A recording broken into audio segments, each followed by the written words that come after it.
ఆ పరిస్థితి కాస్త ఎలా లీడ్ అయిందంటే, నేను నా బాధల్లో నేనున్నాను.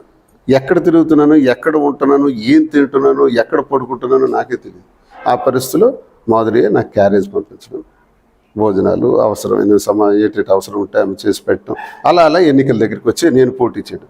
నేను పోటీ చేయాల్సి వచ్చినప్పుడు ఒక 40-50 మందిని కాలర్స్ని పెట్టి కాల్ సెంటర్ పెట్టి సుమారు వాటర్స్ అందరికి కూడా ఫోన్లు చేయించడం, ఒక్కొక్కరికి 15 సార్లు ఫోన్ చేయాలని.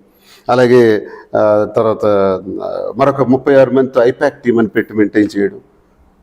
ఒక 2 కోట్ల వరకు ఇలా ఎక్కువే ఖర్చు పెట్టి ఎలక్షనీరింగ్ బాగా చేసాం. ఎలక్షన్ బ్రహ్మాండం చేసాం. వీటన్నిటిలో ఆమె పాల్గొంది. అప్పుడు ఇల్లు నిర్మాణం స్టార్ట్ అయిపోయింది. ఒక రూమ్ కూడా నాకు తయారైంది. ఇక్కడ ఒక 10 మనుషులు పెట్టి, వంట వాళ్ళని పెట్టి, భోజనాలు ఇవన్నీ ఏర్పాటు చేయటం. ఎలక్షన్కి నేను రూమ్ రెడీ చేస్తాను. ఇక్కడే ఉండటం ప్రారంభించాను.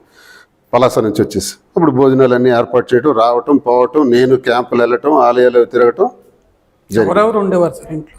ఇంట్లో ఎవరు ఉంటారు? పని వాళ్ళు ఉంటారు, మా సెక్యూరిటీ ఉంటారు, నేను ఒక్కడనే ఉంటాను. అమ్మాయి వచ్చి వెళ్తుంటుంది ఎప్పుడైనా రావడం. వాళ్ళకి ఇక్కడ ఇల్లు ఉంది కదా, రావటం వెళ్ళటం జరుగుతుండేది. ఇది సార్ జరిగింది. అంటే మీకు రాజకీయాల్లోకి రాకముందు మాధురిని ఎలా తీసుకొచ్చి బలిపశువుగా వాడి స్కేప్ గోట్ చేసి దువ్వాడవాని టికెట్ పొందింది. మా పేరు చెప్పే, మా ఇద్దరు పేర్లు అధిష్టానం దగ్గర చెప్పే, క్యాడర్ దగ్గర, ప్రజల దగ్గర చెప్పే పొందింది. ఇంకో మాట చెప్పి పొందల.